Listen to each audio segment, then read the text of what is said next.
Après une bonne soirée et une bonne nuit à Bourg-Saint-Maurice, il est temps de continuer notre voyage. Nous chargeons les motos et nous prenons la direction de Val d'Isère. On arrive du côté de Tignes et la circulation se densifie. Cela est dû à de nombreux travaux dans les tunnels. On décide de remonter les fils afin de gagner du temps.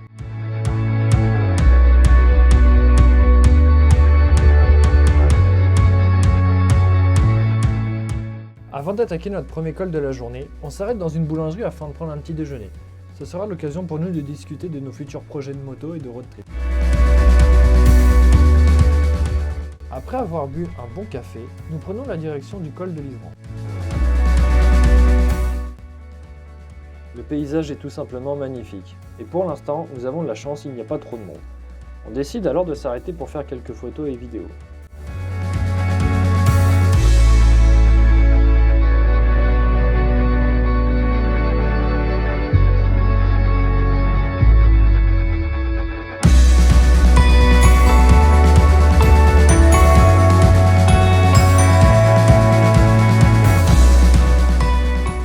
On fait la traditionnelle photo devant le panneau et on décide d'attaquer la descente.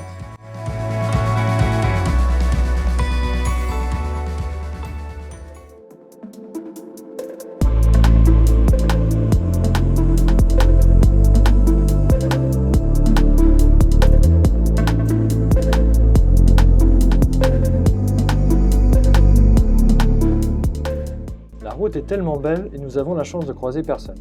On décide alors de se faire une petite arsouille histoire de se réveiller.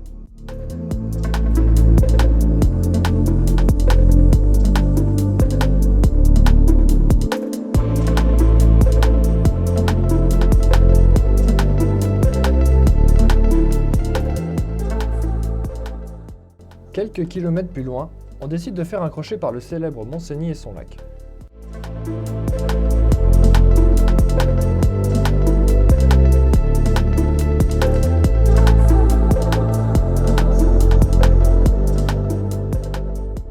Le col du Mont-Cenis est un passage vieux comme le monde. En effet, il a vu passer les armées de Charlemagne, Napoléon et même, paraît-il, de Hannibal avec ses éléphants. De nombreuses batailles ont lieu ici également. Et entre 1860 et 1947, c'était le point de passage entre la France et l'Italie.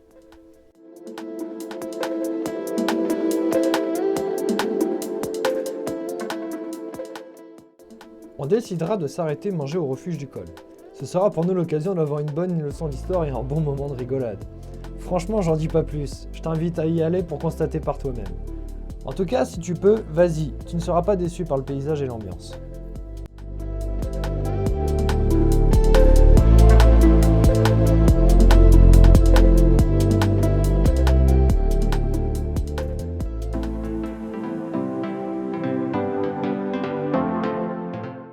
Après un bon repas qui restera dans nos mémoires, on s'arrêtera plus bas afin d'acheter du fromage dans une fruitière d'alpage.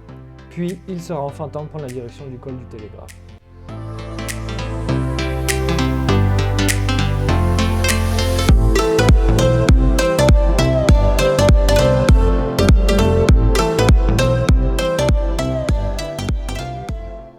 Sur la route des Grandes Alpes, tu passeras forcément à côté du fort Victor-Emmanuel.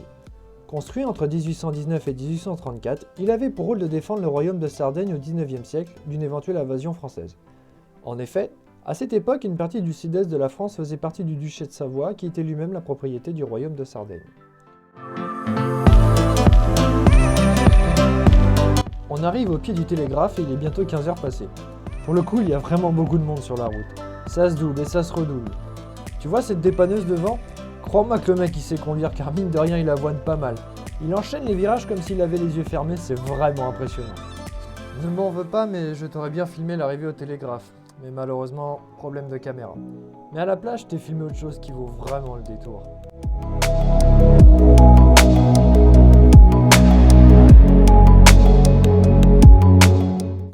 Je t'avais promis un paysage magnifique et on a décidé de le partager avec toi. Regarde ces montagnes, ces couleurs, c'est juste un régal. Et pour ma part, ça sera le plus beau col de tout le voyage.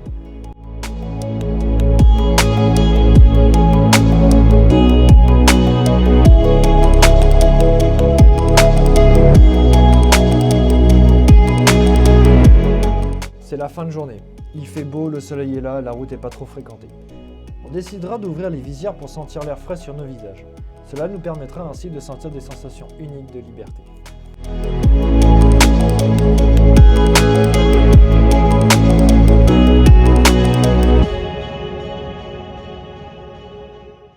Ah, t'y as cru à la chute, hein? Avoue-le. Non, je te rassure, plus de peur que de mal. En fait, la boîte de vitesse du V-Strom peut être capricieuse. Quand tu rétrogrades, il se peut que la première vitesse ne s'enclenche pas. Bon allez, direction le Galibier.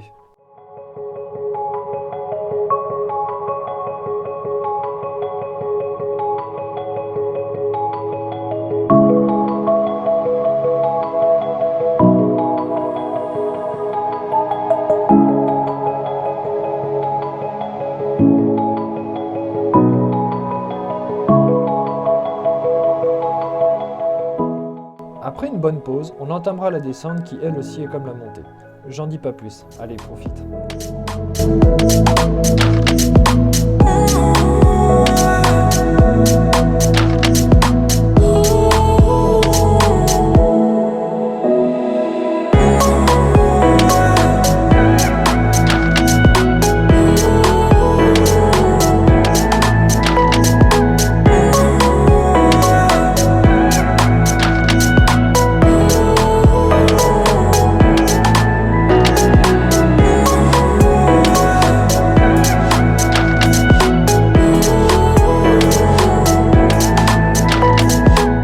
On passera le col du Lotaret situé en contrebas du Galibier. Puis, nous prendrons la direction de Briançon afin d'y passer la nuit.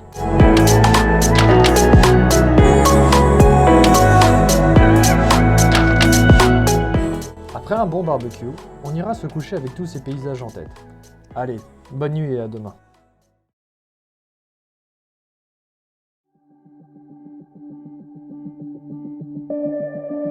Ce mercredi matin, le réveil est assez frais et brutal. On charge les motos et on part à 7h30 car la route est longue et nous n'avons pas de temps à perdre. On remarque très rapidement des nuages dans la direction que nous prenons. La route est dégagée, il n'y a personne. On décide alors de travailler notre trajectoire dans les virages. Après une bonne demi-heure de route, on décide de s'arrêter pour prendre un café au refuge Napoléon. Mais quand nous allons ressortir, les conditions vont sérieusement se dégrader. Attends! Si jamais tu as aimé cet épisode, n'hésite pas à t'abonner à la chaîne et à lâcher un petit pouce bleu ou un commentaire. Cela nous fera très plaisir. À bientôt.